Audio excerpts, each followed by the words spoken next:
Hello, ladies and gentlemen, and welcome to another episode of The Sleeper Cell. Recently, I have become somewhat fascinated by the colonial charters, and this is from colonial America, circa 1600 to circa 1620, of the various colonies that eventually became the United States of America. So, I live in the state of Maryland.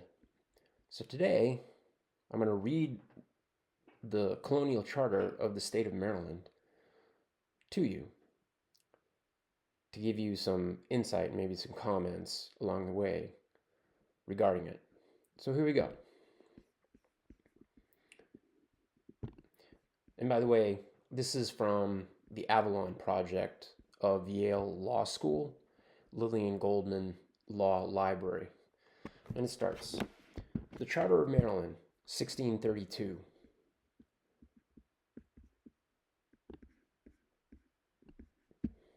Charles, by the grace of God, of England, Scotland, France, and Ireland, King and defender of the faith, to all to whom these presents come, greeting.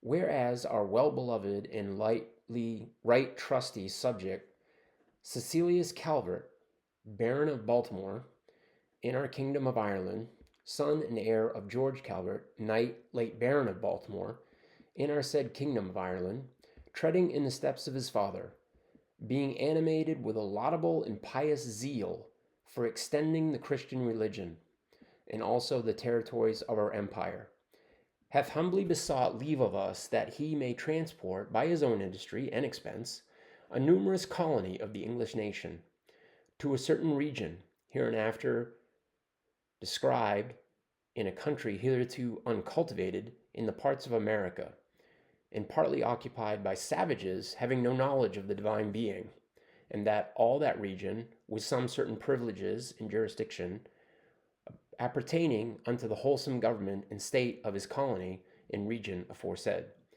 may by our royal highness be given, granted, and confirmed unto him and his heirs.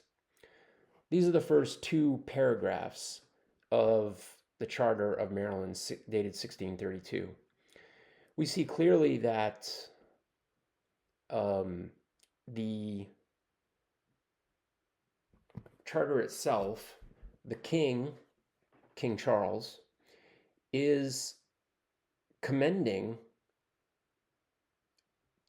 Cecilius Calvert, son and heir of George Calvert, with laudable and a pious zeal for extending the Christian religion,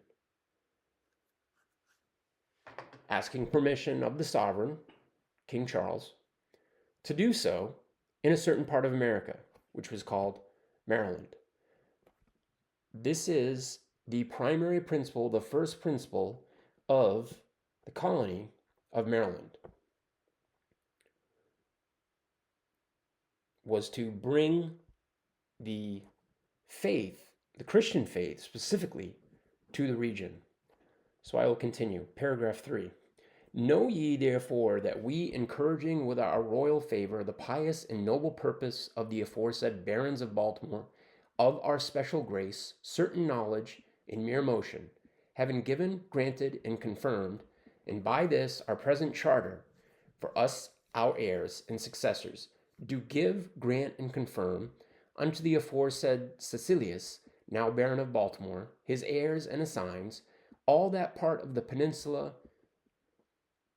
or Chersonis lying in the parts of America between the ocean on the east and the Bay of the Chesapeake on the west, divided from the residue thereof by a right line drawn from the promontory or headland called Watkins Point, situate upon the bay aforesaid near the river Wigloo. And it goes on in the third paragraph, obviously now I'm not quoting, to basically lay out the boundaries of the colony, very specific. I'm going to skip ahead. I'm going to skip the rest of that and skip ahead to paragraph 4. Also, we do grant and likewise confirm unto the said Baron of Baltimore his heirs and assigns all islands and inlets within the limits aforesaid, all in singular the islands and islets from the eastern shore of the aforesaid region toward the east, which had been or shall be formed in the sea, situate within 10 marine leagues from the said shore.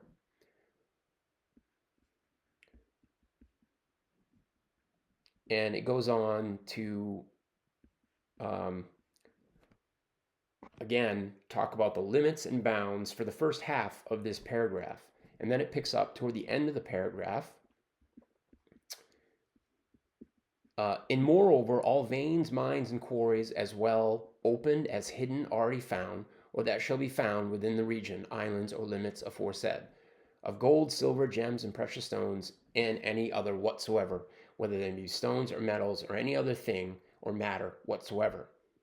So clearly, there's also an interest in commercial gain at this point. But commercial gain was secondary to the spreading of the Christian faith.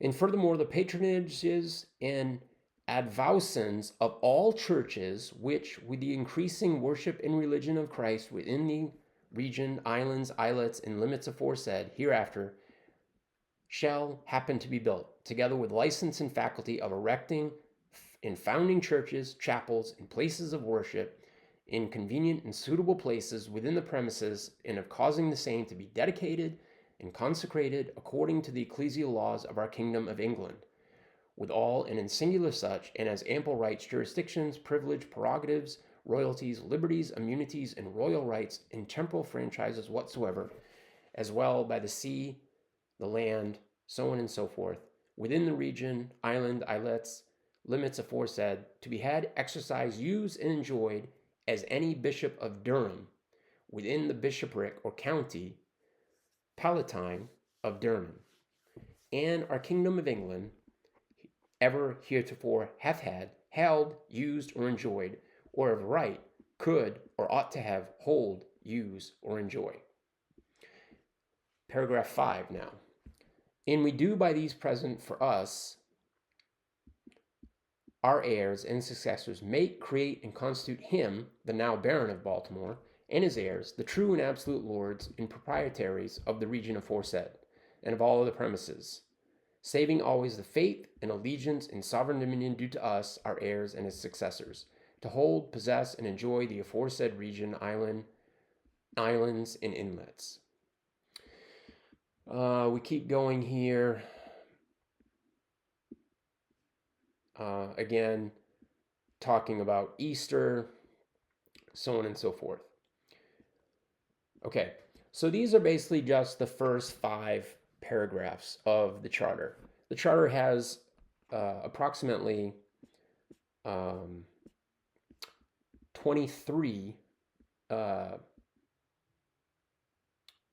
paragraphs. The 22nd paragraph says, and if, peradventure, hereafter it may happen that any doubts or questions should arise concerning the true sense and meaning of any word, clause, or sentence contained in our present charter, we will charge and command that the interpretation to be applied always and in all things and in all courts, in judicatories whatsoever, to obtain which shall be judged to be more beneficial, profitable, and favorable to the aforesaid now Baron of Baltimore, his heirs and assigns, provided always that no interpretation thereof be made whereby God's holy and true Christian religion, or the allegiance due to us, our heirs and successors, may in any way suffer by change, prejudice, or diminution, although express mention be not made in these presents of the true yearly value or certainty of the premises, or any part thereof, or the gifts and grants made by us, our successors, so on and so forth. But so we see by the 22nd paragraph that the king, who granted this charter, was very concerned that the Christian religion be not damaged in any of the affairs of the colony that he was giving a charter to. I find this very interesting, and very much incongruent incongruent with our current times. Our current times are a time of very, if you will, freedom of religion. There is no special emphasis on the Christian religion or any religion per se. But in our origins, at least in the state of Maryland or the colony of Maryland, it was specifically overtly Christian.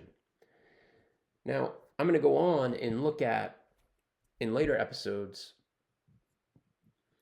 the colonial charters of various other colonies, American colonies, from the 17th century, the early 17th century,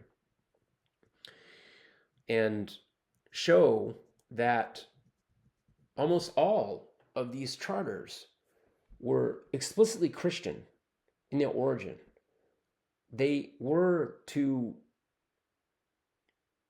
the purpose of the colonies was, amongst other things, but primarily, first principle, first mention, the spreading of the Christian faith.